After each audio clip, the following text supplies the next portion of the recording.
How you guys all doing? Welcome back to the GSMC Chip Shot Football Podcast, brought to you by the GSMC Sports Network. I'm your host, Manny Mardiege. I've got a lot more stories to talk about here around the NFL, live today on May the 7th. And so, without further ado, we can start right into it. If you please would like, follow, and subscribe to the GSMC Chip Shot Football Podcast.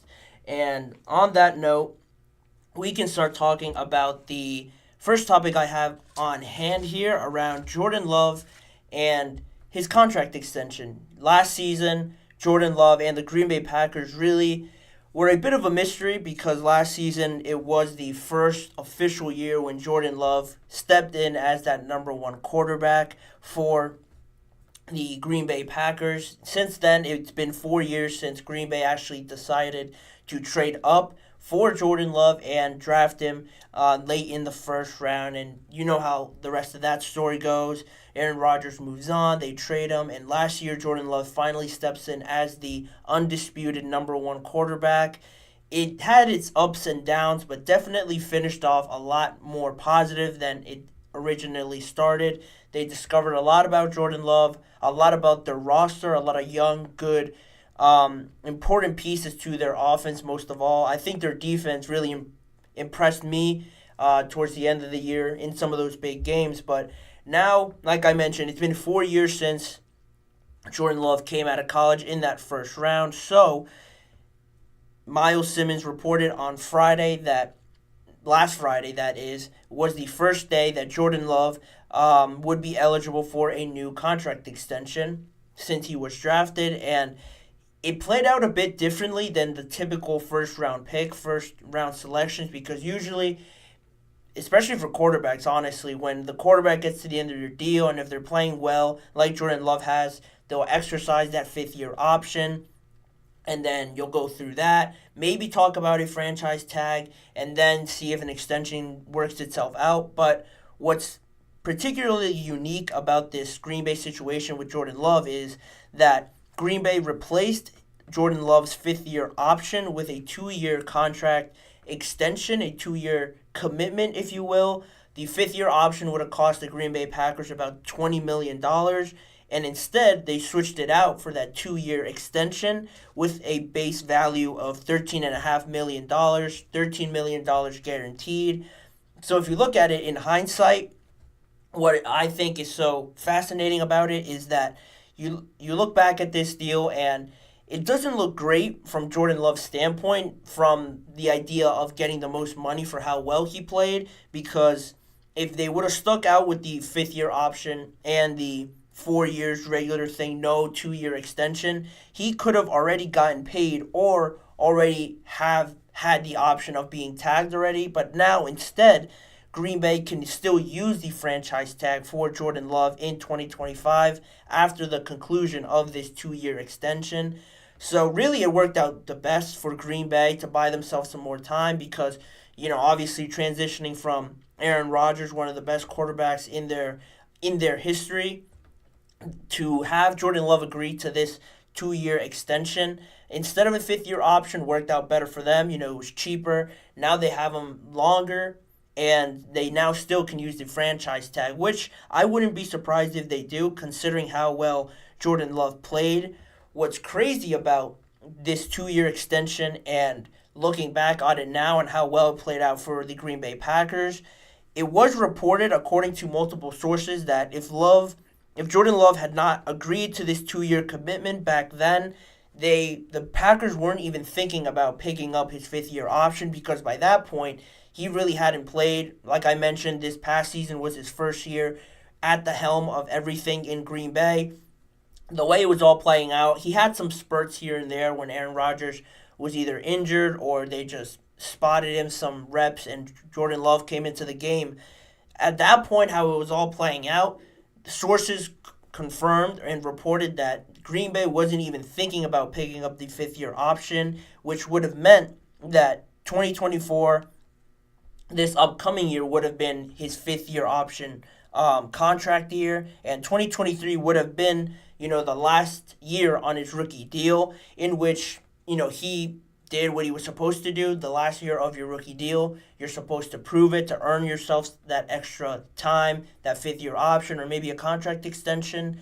That's what he did, and he proved it. But instead of the Packers now paying that $20 million for this coming year, they got him at a cheaper rate, and now they still can even tag him to put off working out any contract extension for Jordan Love. So the Packers really, I don't want to say they got away with one, like they try to pull a fast one on Jordan Love, because I'm sure they had their doubts.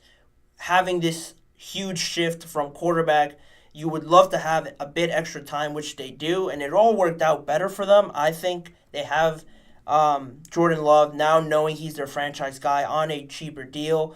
But now that Jordan Love is eligible for that extension, you'd have to think that he'd want to get some of that time back a little bit, so to say, as if that 2-year deal didn't happen. Now knowing that he could really play, he has all the confidence in the world now. You'd have to think that he wants to get paid up close to those high earning guys, like like most quarterbacks do. And the idea now is with the Packers and trying to extend him now, how quickly do they get that done at this point? Because he is eligible, but they don't have to do it right now. What's also funny about this is that this past year they started 2-5, and although it didn't look great, and they had that fifth-year option there for Jordan Love and that 2-year commitment, would you imagine any world where they start 2-5 and say Jordan Love didn't pick up that 2-year commitment, he rode out the fifth-year option deal and the just regular rookie contract. He starts 2-5, and how crazy would it have been now knowing that Jordan Love is the quarterback that he is? Imagine if the Packers weren't even thinking about picking up his fifth-year option for 2024, this coming season. And last year was a contract year for Jordan Love. The Packers weren't already thinking about not picking up the fifth-year option. He starts 2-5. Would you imagine if they benched Jordan Love, or they just decided to think, this isn't working out, we're 2-5 right now, let's make a change, and they bench him, or they move on, sign somebody else, and they ride them the rest of the season instead of really committing to Jordan Love, having all that confidence in him? It could have all worked out completely different for the Packers, which just really blows my mind, because the initial feeling around the Packers, they weren't going to pick up the fifth-year option, and on top of that, he starts 2-5. They could have easily moved on from him, but because they had that 2-year extension period there, instead of the fifth-year option, they decided to just have confidence in Jordan Love, finish out this 2-year extension, and it worked out really ideally for the Green Bay Packers. They got him cheaper. They really found out what kind of quarterback he was instead of moving on from him earlier. Instead, starting 2-5 and then winning out, I think, the rest of their 10 games, the majority of their 10 games, really flipping this 180 degrees. To think of the other side of what could have happened if they just moved on from him, I think it's just insane to think about, and how lucky the Packers are for having this 2-year commitment installed in his contract, waiting on Jordan Love, riding out the 2-5 start, then really having confidence in him to finish off the season and flip it around like he did.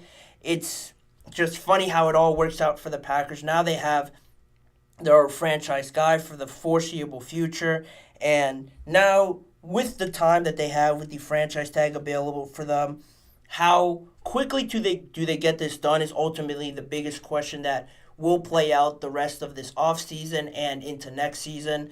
With the 2-year commitment now ending, how quickly do they get that deal done? Of course, there's other quarterbacks like Dak Prescott looking for a deal, Brock Purdy looking for an extension as well. How it all plays out there, I think it would be in the best interest for the Packers to work out something sooner rather than later, just because it'll be cheaper. The longer you wait, like we've seen in other areas of wide receivers, running backs, the longer you wait, the more expensive it's going to be for Jordan Love. And the Packers have a really great thing going here.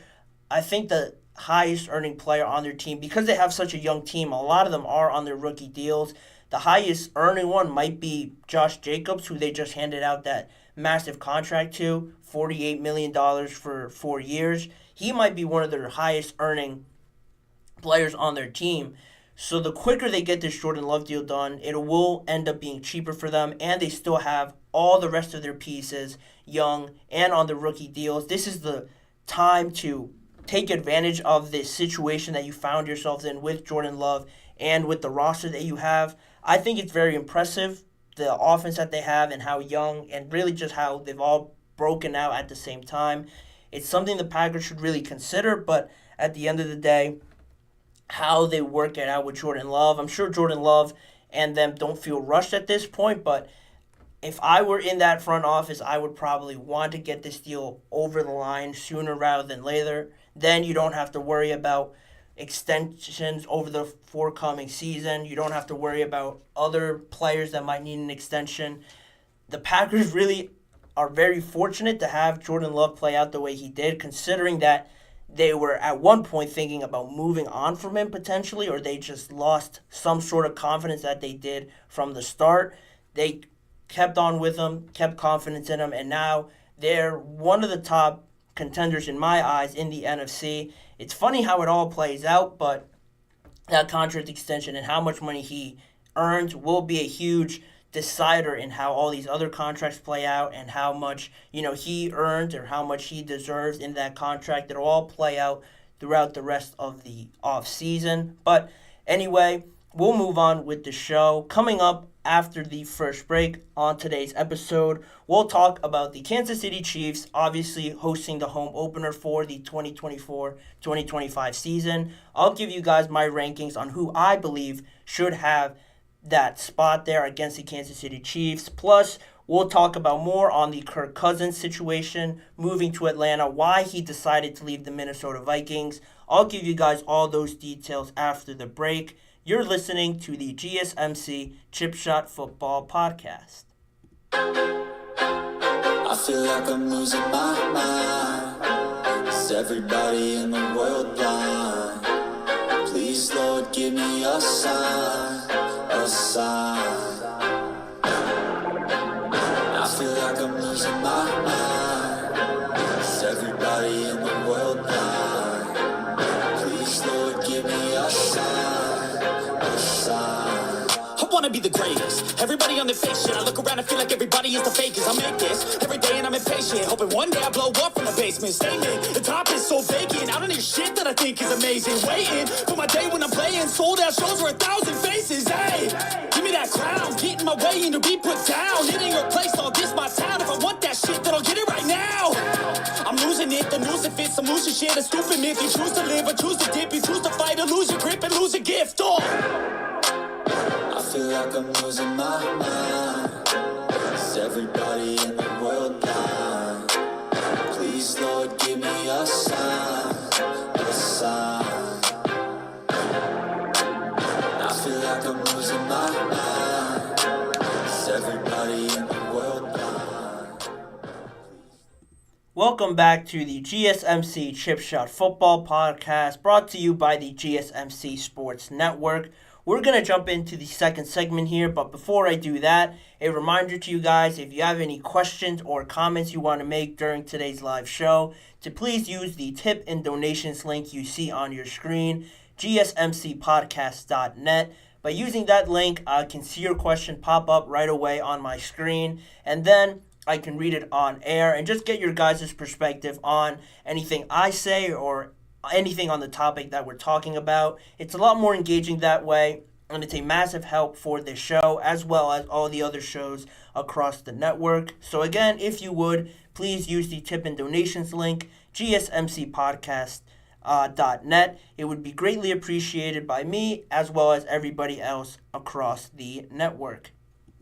But like I mentioned, the second topic we're going to talk about is the Kansas City Chiefs, what they have in store.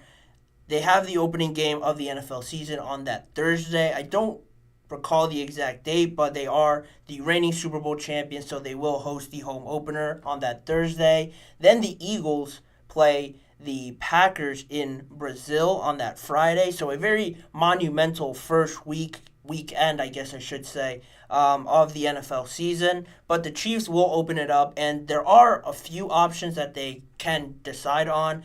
The NFL has announced the opponent of each team, but no schedule, no exact date, or the order of which they will play these teams in. However, the NFL has said that the schedule release is coming at some point in this month in May. Usually they wait around the second week of May. That's usually been the common time period where they release it. So if it's not, I don't think it'll be this week, but probably next weekend, if not the following, I would expect the official release of the order of each of the opponents that these teams play. But for now, we could speculate, and I could give you guys my rankings on who I believe could be that first opponent for the Kansas City Chiefs, who I would like to see, and just the best options in my opinion. As a reminder, the Kansas City Chiefs have 8 opponents to choose from for their first game, 8 opponents that will travel to Kansas City. It could be the Broncos, the Chargers, or the Raiders, of course, in their division. Then their out-of-division opponents are the Texans, Ravens, Bengals, Buccaneers, and the New Orleans Saints. One of these 8 teams will be the home opening game against the Kansas City Chiefs. So I brought you guys my rankings here today. And I will start with the unlikely section of my rankings, just the teams that it is a long shot for me, in my opinion, for the NFL to choose from these teams. You know, the first night, everyone's excited to come in, watch the Chiefs play whoever. Last season, it was the Lions, and that might have surprised a good amount of people, but it worked out in the best because the Lions had a great season. They surprised everybody by beating the Kansas City Chiefs, so that was a good matchup last season to sort of introduce everybody to this new Detroit Lions team, young and exciting.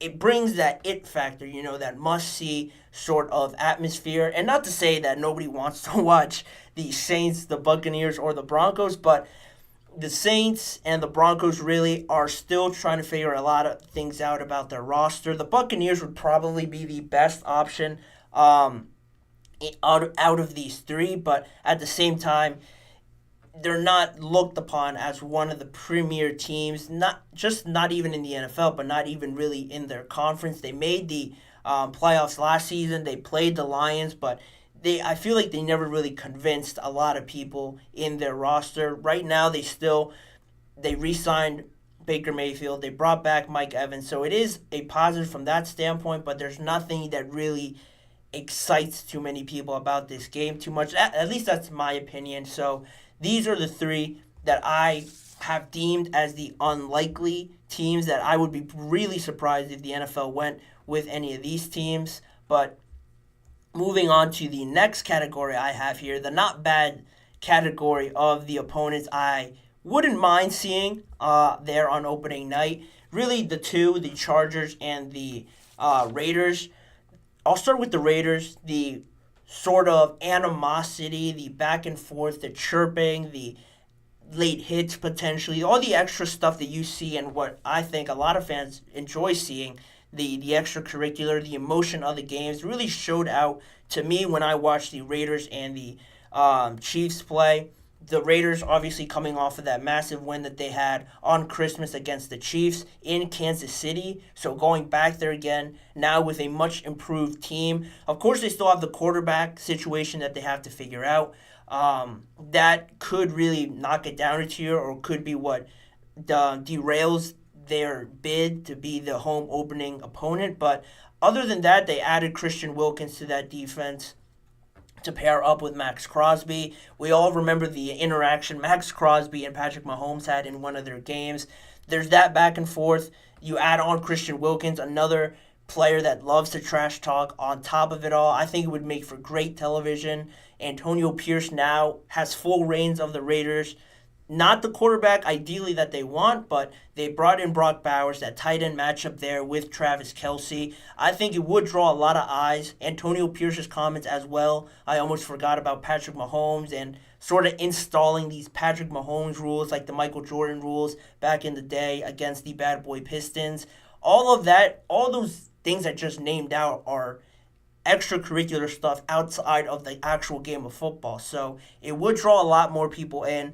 I don't think that's a bad suggestion. As well as the Chargers, you have Jim Harbaugh coming back. How are the Chargers going to look now? They brought in Joe Alt. They drafted Ladd McConkey. They brought in. It's going to look very different on the offensive side of the ball. Plus the defensive line, offensive line mindset that the Chargers want to install. How does that play out? How does Jim Harbaugh do in his return to the NFL? Plus, you get the matchup Herbert versus Mahomes. It never really disappoints. So, unlike the Raiders, the Chargers have the quarterback matchup that a lot of people would want to see. But the team aspect, I think the Raiders might have a more complete, more star-filled team at this point. But either one, you get one with one team and you get the other thing with the Chargers. So either one of them, I wouldn't be upset seeing them play the Kansas City Chiefs on opening night. And then lastly here, my last category I have for the opponents is the must-see, can't-miss-it section here with the final three teams I mentioned before. The Houston Texans, the Cincinnati Bengals, and the Baltimore Ravens. I'll start with the Texans. Similarly to the Detroit Lions last year, what better way to introduce everybody to this new, up-and-coming, young team that got better, a lot better, since 4 or 5 years ago, to where they are now to play the reigning Super Bowl champions in Kansas City. You have C.J. Stroud, Joe Mixon, Stephon Diggs coming over, how he has all his history with the Kansas City Chiefs. Tank Dell, I'm blanking. Nico Collins as well. All the star power that the Texans have. A young quarterback like C.J. Stroud coming off of the season that he had against Patrick Mahomes now. I don't think you could go wrong at all with picking the Texans.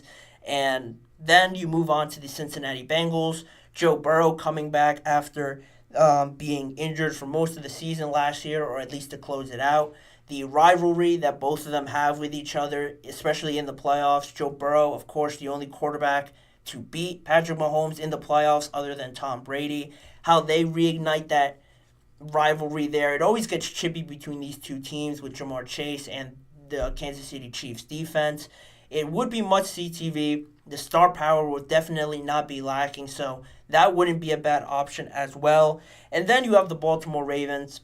AFC Championship rematch, this time in Kansas City. Mahomes versus Lamar Jackson. Again, not lacking any star power. And originally, I had the Cincinnati Bengals as my pick, that if I had to choose out of one of these 8 teams, I originally was going to say the Bengals, just for all their history that they have. But right now, I think I'm going to change it to the Houston Texans as the team I would love to see them play in that first week, just because I think it's too similar to the Detroit Lions last year.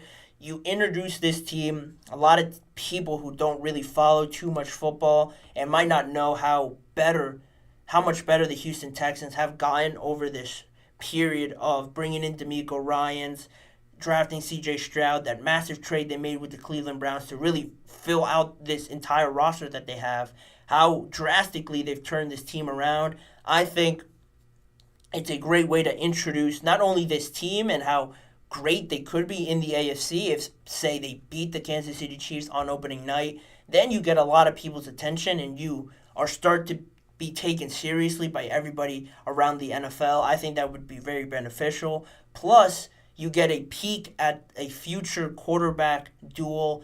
C.J. Stroud coming into his second year, taking on the best quarterback of this generation, Patrick Mahomes. Say he outplays him or just his team wins and he makes a couple of great plays. Again, you have C.J. Stroud being taken a lot more serious and a lot more people looking at this Houston Texans team very differently if they go into Kansas City and defeat the Chiefs on opening night. So ideally, that's what I would love to see. I've been high on the Texans all offseason with how they've rebuilt, the free agency signings that they've made, and coming off of the draft as well. I think they've hit a home run this offseason, and I would love to see them test themselves against the Kansas City Chiefs on opening night. But that is my list. Those are my rankings on who I would love to see the Chiefs play. Again, if you guys agree, disagree with me, leave it in the comments or in the chat section of this live show.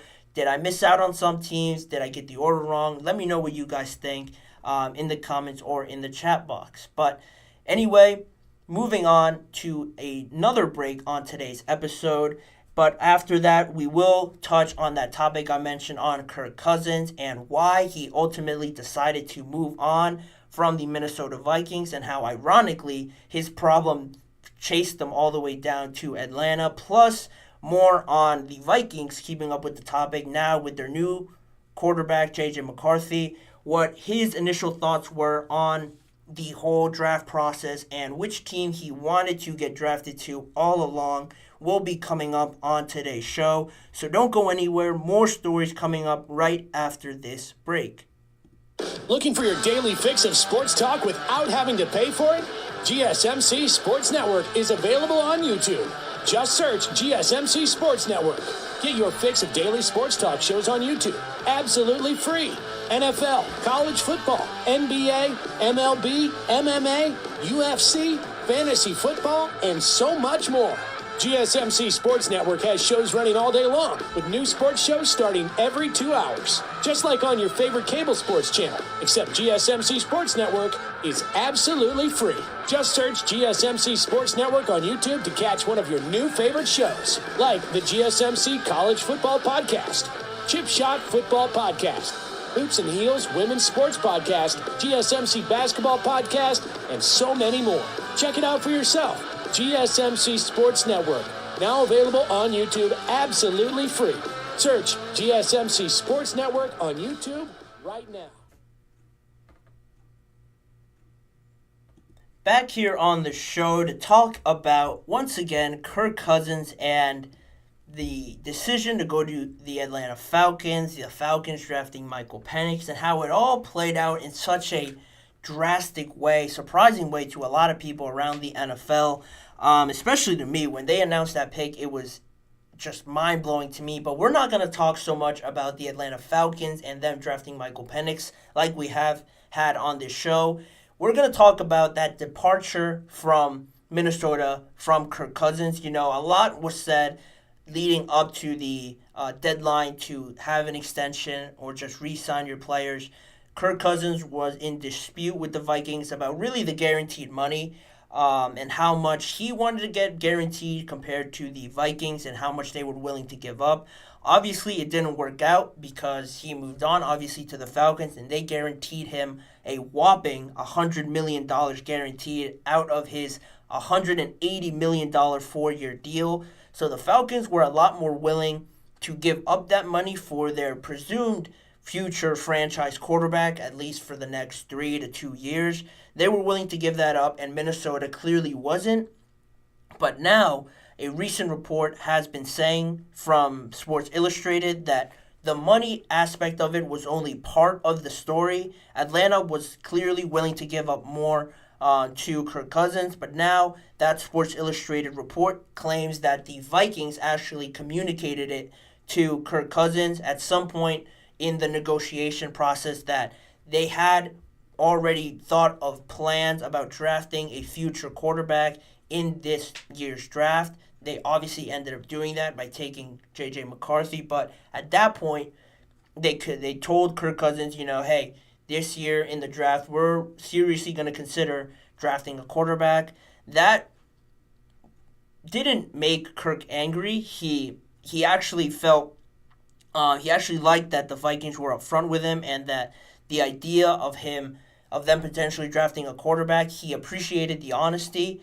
And so high up in the draft, it could have worked out, but Kirk, on top of the money and them looking, essentially past him to the time after he's gone, didn't really all mix too well with Kirk Cousins. And on top of being upfront with the idea of the Vikings and drafting a quarterback high in the draft, even if he stayed in Minnesota, that was going to be their plan to at least start planning out the future. We saw how Kevin O'Connell talked about the next guy at some point during this offseason. I brought it up how he was extremely confident that this next guy that they drafted was going to be the future franchise piece of this team. So seeing how much Kevin O'Connell cared about it, even if Kirk Cousins stayed, he probably would have felt that his time was numbered. Even if he was familiar with the Vikings, he felt comfortable there, it probably would have rubbed him the wrong way that they were planning for the time after him. Similar to the Aaron Rodgers situation with Jordan Love, Kirk decides to move on, obviously goes to the Falcons, and that all works out. And Minnesota stuck to their plan, eventually taking J.J. McCarthy. And what's so crazy, ironic, and what are the chances that it happens this way?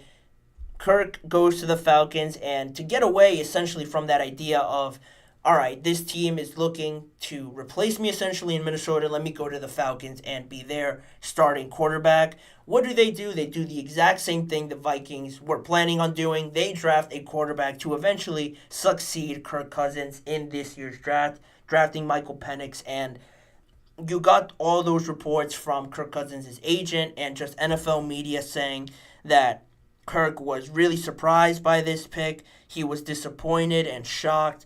He was never told of their plan of doing this, and it could really plan out and just roll out in a bad situation. There could be a lot of animosity there, but thankfully for the Falcons, Kirk reached out to Michael Penix. It looks like there isn't any hard feelings there, but just thinking about this whole situation and how it plans out, not only is this just crazy on how it worked out for Kirk and trying to get away from one situation, but finding himself in the exact same spot with a new team is insane to think about, but also you start thinking about all the other possibilities of how this could have played out. Say Kirk is determined on leaving the Vikings. He wants to get away from the team that is planning on drafting a quarterback. They don't want to give him this guaranteed money, so he's looking at his options, looking at the Falcons as one. Say the Falcons told him initially that, we could sign you, we could give you this guaranteed money, but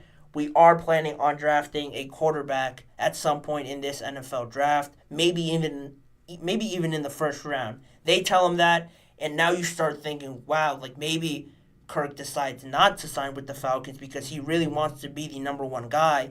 And then you start thinking about all these other options out there, like the Broncos. How big of a player could they have been in the Kirk Cousins sweepstakes? Of course, they don't have a lot of money because of Russell Wilson and that contract situation, but they were in dire need of a quarterback. So could they have worked something out there? Especially the team right away that popped up to me was the Las Vegas Raiders. They weren't in a salary cap issue like the Broncos. They desperately needed a quarterback, and they were the furthest back from the top teams that were planning on drafting a quarterback. They got the short end of the stick in the draft by just really not having any options at number 13. How massive would it have been for them if Kirk knew what the Falcons were planning, knew what Minnesota was planning? They met with Kirk Cousins. They could have worked something out. Maybe not $100 million worth guaranteed, but if they work something out, Kirk Cousins could, in a different world out there, be the quarterback of the Las Vegas Raiders. And how different would their roster now look with Kirk, Devontae Adams? Say they draft Brock Bowers anyway at 13 because they have their quarterback. You have Brock, you have Jacoby Myers.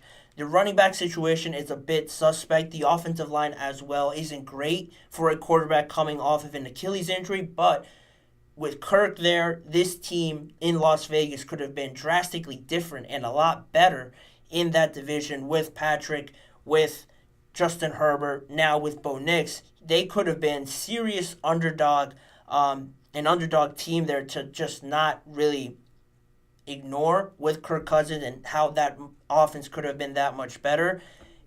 Unfortunately for them, it didn't work out this way. And you also have to think, if Kirk, and with his meeting with the Vikings and the Atlanta Falcons, would he have taken less money with another team, knowing that he was going to be for sure their number one option? I mentioned the Raiders. They have Gardner Minshew and Aiden O'Connell. Maybe they weren't willing to spend a lot of money on a quarterback anyway because they cited for those options that were a lot cheaper. So maybe it wouldn't have worked out for them. But say Kirk would have been willing to give into less money to just be the number one option on a team. It seems like he still feels like he can play and be a massive game changer for any team as their starting quarterback. Why wouldn't he? He's coming off of a season where through the first few weeks, he was putting up crazy numbers, MVP conversation type of numbers. Then, unfortunately, he tears his Achilles, and the rest plays out how it is. So,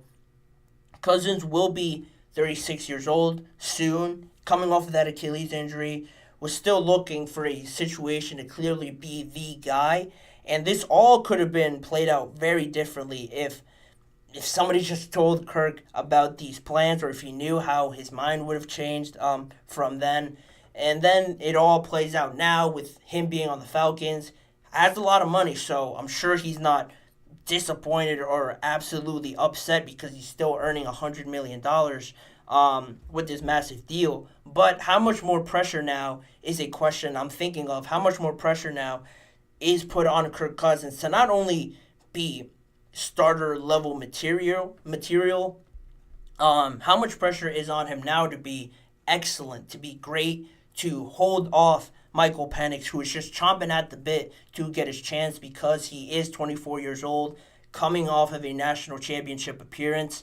How much better now does Kirk have to be to hold off Michael Penix in the Atlanta Falcons quarterback room? Like I mentioned, he's coming off of an Achilles injury. How much will that play into it and hinder him potentially? How much harder will he have to push to be the starting quarterback of the Atlanta Falcons? All of that now plays into the equation where Kirk could have ended up in another team where he was the unquestioned guy, and not to say that he would have slacked off, but now I feel like he has to work double time to hold off Michael Penix and really prove that he could still be that guy, even though he got injured, even though he's a little bit older. It is something to monitor, and it really just turned out, really, if you think about it, for the Minnesota Vikings, it turned out really ideally for them, just to wrap up this segment, how they didn't commit a lot of money to Kirk Cousins. That seemed like a big gamble at the time. How are you not going to extend Kirk Cousins? The kind of season that he had, he is your franchise quarterback. Are you really willing to take the risk of losing him in free agency and taking your chances out in the market by signing a quarterback or maybe drafting one? It had its question marks certainly at that moment, but they don't have that massive contract now on their books. They signed Sam Darnold as an insurance to be that bridge quarterback, and they ended up drafting the quarterback that they really wanted in the draft. It couldn't have worked out better for the Minnesota Vikings by taking that massive gamble. They now look to the future with J.J. McCarthy right away, or maybe he has to wait a few weeks to start. They still have Sam Darnold in there.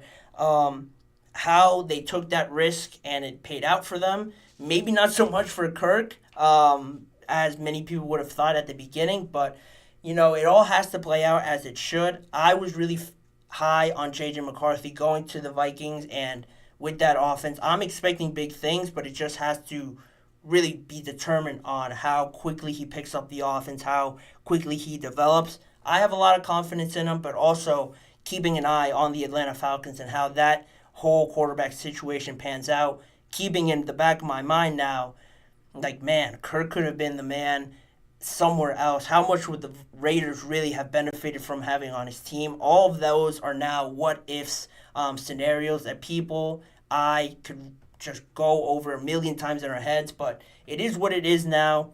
We'll just have to see how it pans out. But in the meantime, we will move on with this show. Coming up in just a few seconds, J.J. McCarthy, continuing on this topic on the Minnesota Vikings, how he ended up being drafted by the team that he always wanted to be drafted by. More on that, plus the Washington Commanders and their initial plans to help bring in Jaden Daniels, make the transition easier for him, and why ultimately they decided on drafting Jaden Daniels with the number 2 overall pick in this year's draft. All those stories coming up in just a few seconds. You're listening to the GSMC Chip Shot Football Podcast.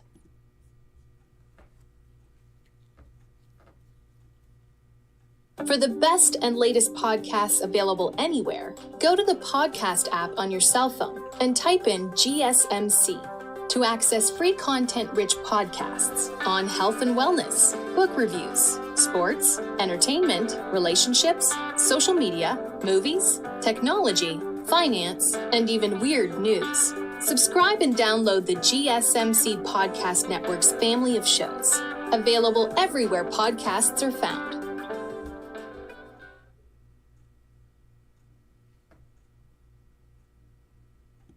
Welcome back here to the GSMC Chip Shot Football Podcast to move on really to a new subject, but almost continuing on with the last segment on talking about the Minnesota Vikings and now looking to their future with J.J. McCarthy, drafting him 10th overall.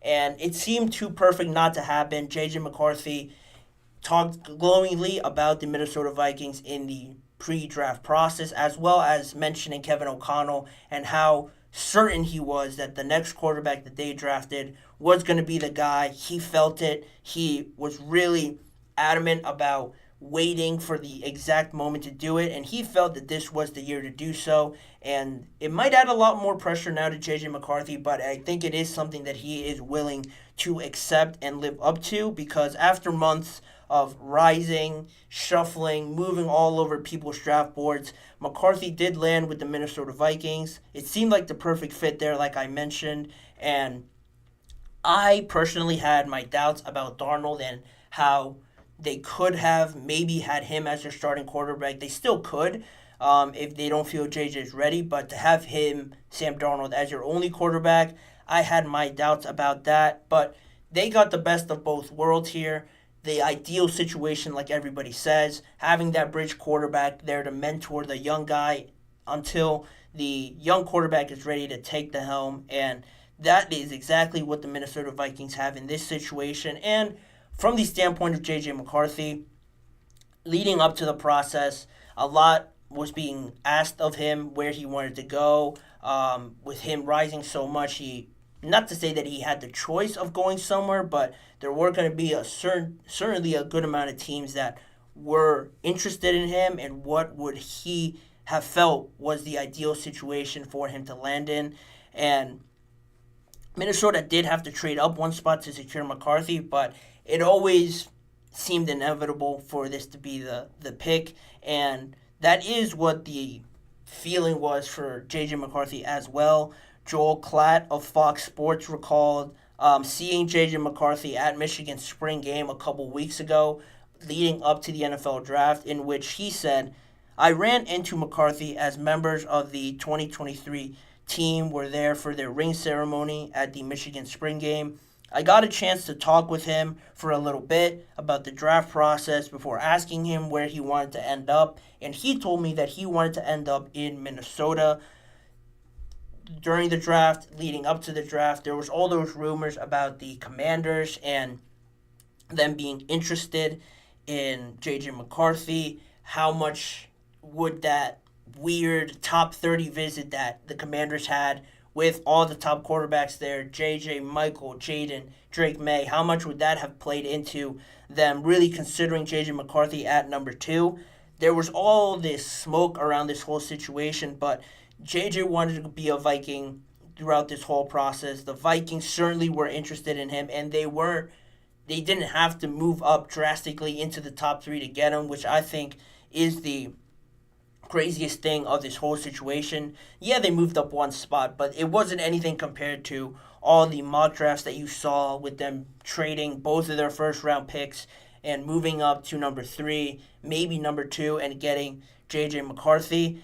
I think a lot more people, if that ended up being the case, would have looked at them with a weird glance, with a weird look on their face as to why would they spend so much draft capital to move up to get J.J. McCarthy at 2 instead of Jaden or Drake. This couldn't have played out better for the Minnesota Vikings. They not only got J.J., but they also drafted the best, if not one of the best, defensive players in the draft in Dallas Turner as well with their other first-round pick. There was a lot of these things where this could have happened or this could have happened, but I think this couldn't have worked out better for the Vikings. And now you start thinking and pondering over the idea of when we could potentially see J.J. McCarthy start. I don't see it as impossible for him to start right away with how Jim Harbaugh has talked about him, Kevin O'Connell, obviously. The biggest thing is the talent that he has around him. You know, he's not coming in to try and win games for the Minnesota Vikings, if that makes sense. Caleb is coming into Chicago to change that whole organization and be the catalyst, be the game changer, be the attraction to everything. He's supposed to make everything work. Same goes for Jaden Daniels to some extent in Washington. With the recent history that they've had at the quarterback position, he's expected to be this guy, the generational type of talent to change that whole narrative around their quarterbacks, change the trajectory of the Commanders. A lot of pressure, you could say, is on him. Drake May as well, not having the skill players available to him in New England compared to Minnesota. How's he going to manage all of that? I don't expect him to start right away, but JJ, I think, is in a unique situation where he doesn't have to go out there and win these games for his team because they already have those type of players in their roster, at least on the offensive side of the ball. One of the best, if not the best, wide receiver, Justin Jefferson. He could go out and win you games. You have TJ Hawkinson, one of the best tight ends in the NFL. Jordan Addison had a very good rookie season. In the backfield, you have Aaron Jones coming off of a great momentum run there in the playoffs against the Cowboys and against the 49ers. All of these positions around you really makes your job a lot easier, not to mention that your offensive line is one of the better ones in the NFL. So having all of that, you don't need to look to JJ to rally the troops, make game-changing plays, throw for 40 times a game, throw 3 touchdowns and over 300 yards. You're not asking JJ to do that. You're just going in there with JJ as your quarterback and really doing something that he's already accustomed to in Michigan with all those great players around him. I'm not saying that he just went out there trying not to mess up, trying not to lose. He certainly stepped up in moments that he had to, but that's really the key that I'm trying to make here. Only stepping up and making the plays when you have to, being the so-and-so hero when you have to. You don't always have to do that, where in other situations, these other quarterbacks might feel the need to because they are looked at the guy, the player that has to change everything for this organization. JJ doesn't have to do that. It is a luxury, and it's not something that he's unfamiliar to, like I mentioned there with Michigan. So that plays into the whole equation there. If it does end up being JJ, the amount of excitement and attention that will be on Minnesota, I think, will really benefit this team. The whole NFC North, is really just filled with these young, really improved teams, which is another topic for another day. But JJ being added to this Minnesota team, just imagine the excitement that they have bringing in the new quarterback that could be the guy, like Kevin O'Connell has said, with all the talent and weapons around him. It would bring a lot of excitement to them. And what's interesting about this, and having Sam Darnold there as a bridge quarterback, it is fascinating to see how that plays out, how Sam Darnold, because this is also a situation for Sam Darnold in trying to get something going with his career, a high draft pick as well, has been serving as a backup. This is a good opportunity for him to, show out for other teams if this isn't a long-term option for him, sort of like a Baker Mayfield to some extent. To hold off J.J. McCarthy, I think would be a very impressive thing to do with how much J.J.'s been talked about. And maybe he might not stay long there with the Minnesota Vikings, but that's also something that he could benefit from. And just the last thing I would say on this topic, how interesting looking down now, 7-10 years from now, the connection that all these quarterbacks are going to have with each other is going to be ridiculous with how early all 6 of them went in the top 12, I want to say. How many records they broke for offensive players taken, the records for quarterbacks taken, or tying the record for quarterbacks taken in the first round. How connected Caleb, Jaden, Drake, JJ will all be for the rest of their careers. And the idea that for the rest of their careers, there's always going to be something there to look back on and see, oh, wow, like Caleb went first and Jaden went second. How did JJ end up going second to last out of all these quarterbacks? Just that dichotomy, that discussion people will have for years to come on how they develop, I think is really intriguing to see how it all plays out. I think they all really fell into great situations in totality, but how JJ wanted to always be a Viking and how, looking down the road, how people will look at this situation and think, how did JJ fall to the Vikings at that? I think it's really interesting to monitor, to see how it all develops. The first year is always massive for these quarterbacks, how they step foot into the league, how they adapt to playing against grown men. I think it's going to be really interesting to see. I'm really rooting for JJ. I think this is a great spot for him. I think the NFC North, like I mentioned briefly, is going to be great to watch. I'm surely going to be tuning in, and it's going to be something certainly to see with all the young talent that they have in that division. But in the meantime, we will move on to the last break of the show. And on the other side, I'll continue talking about one of these young quarterbacks taken in this year's draft. Now shifting over to Jaden Daniels and how Washington ended up selecting him and what their idea is for him to succeed in the future under their guidance. So don't go anywhere. We have one more segment coming up in just a few seconds.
Back here now on the show for the last segment of the GSMC Chip Shot Football Podcast.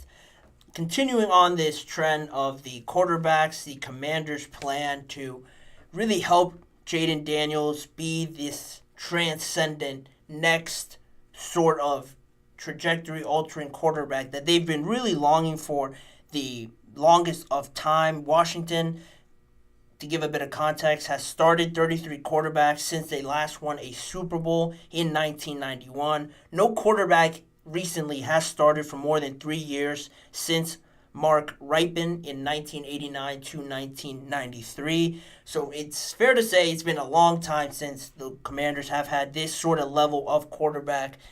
To have a quarterback that you know is the guy that you could just forget about, you know how good he's going to be, you know what he's going to bring to the table, that's been lacking tremendously in Washington, with RG3 being the most recent guy that I can remember being that exciting player. Unfortunately, he didn't have the best of relationships with Mike Shanahan, and on top of that, he had the injuries that piled up on him. Since then, it's been Sam Howell and a bunch of other quarterbacks that just really haven't worked out for them.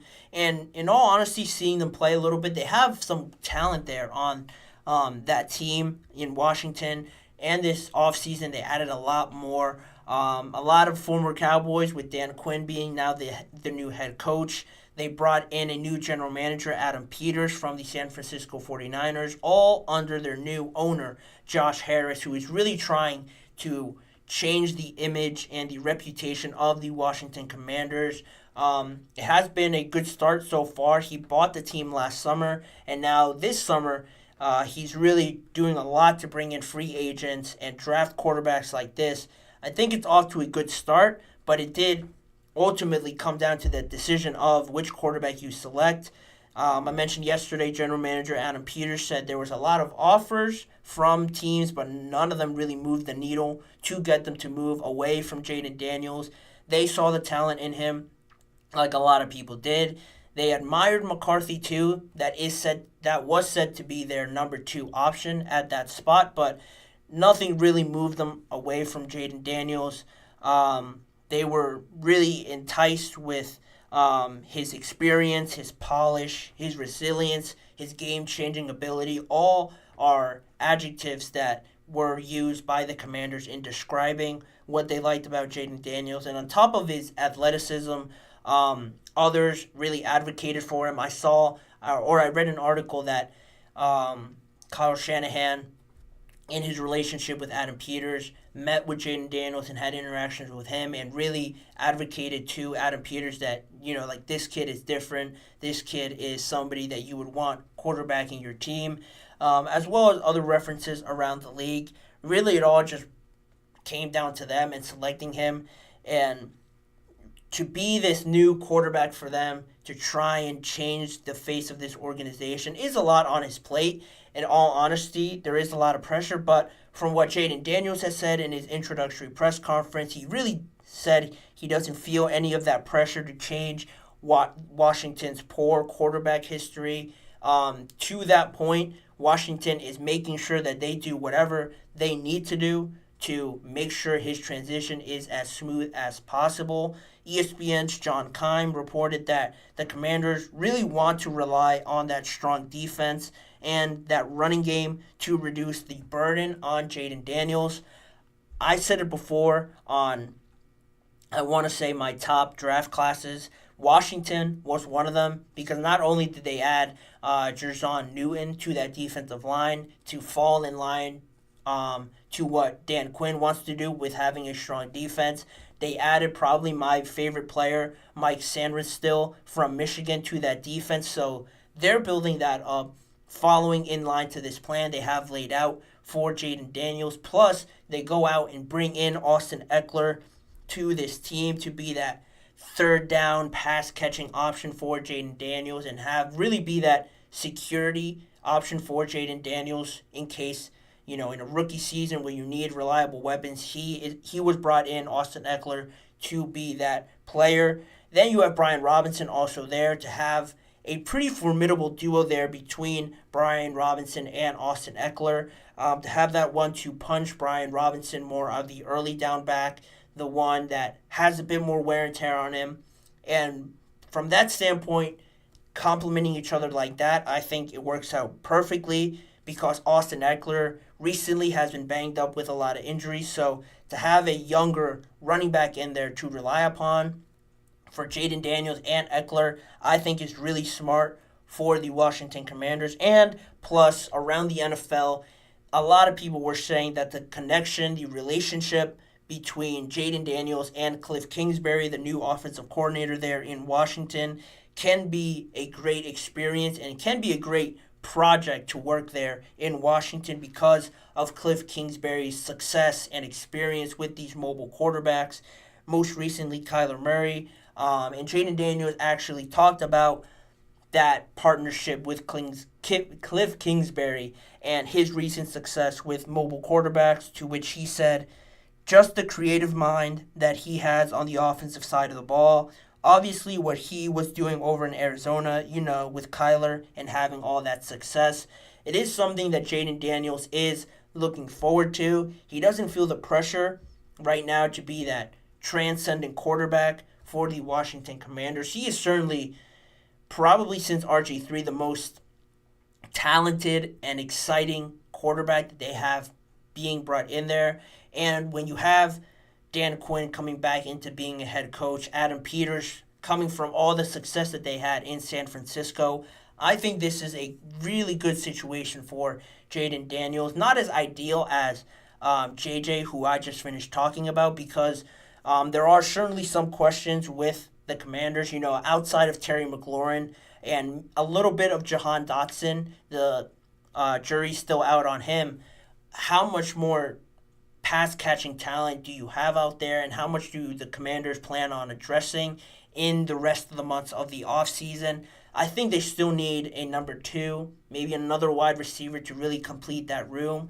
Not a lot of free agent options left as of now, so how they figure out that situation is a question I have. But also, I mentioned Eckler and Robinson having that situation. If it all pans out well, and really most of all, if that offensive line can hold up for Jaden Daniels and the two running backs. I think they could certainly improve from what they showed last season. And really up and down season. A lot of turmoil in the locker room with, I want to say it was Jonathan Allen. It was Jonathan Allen who had that interview where he just seemed like he was over losing and playing all these games. When you have that tension in the locker room, you need somebody to come in and really give you a sense of hope and excitement, which I think Jaden Daniels can certainly provide for this team. I'm excited to see how it all pans out. It seems so far how it all has played out. Washington has a clear focus and plan as to how they help Jaden Daniels in free agency, bringing in Dan Quinn, Adam Peters, the whole bunch in there to change Washington around. It's certainly not going to be a night and day sort of transition, but it has gone off to a great start. I am a big fan of Jaden Daniels and hoping that he has a lot of success early on with the Washington Commanders. The whole NFC is getting very exciting with these young quarterbacks and bringing in Jaden Daniels, Caleb, JJ, all two exciting young teams. I'm really looking forward to seeing how that plays out in the NFL season. But, of course, that's many months away.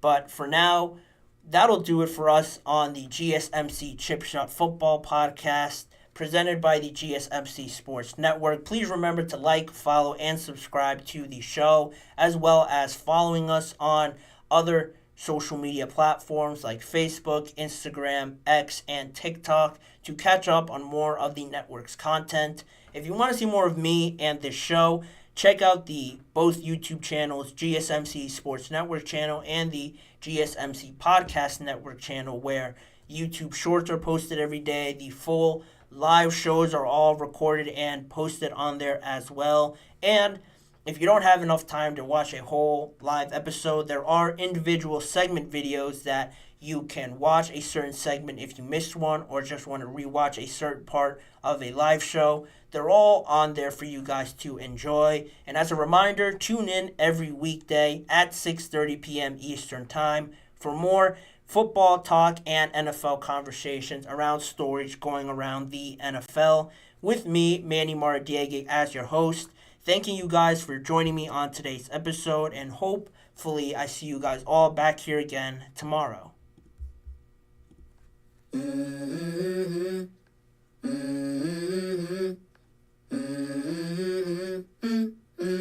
Let's go. I wake up to a little bit of drool on my pillow, feel like it's gonna be a bad day. Yeah, I'm tired of shit, and the coffee ain't hit yet, damn ain't that.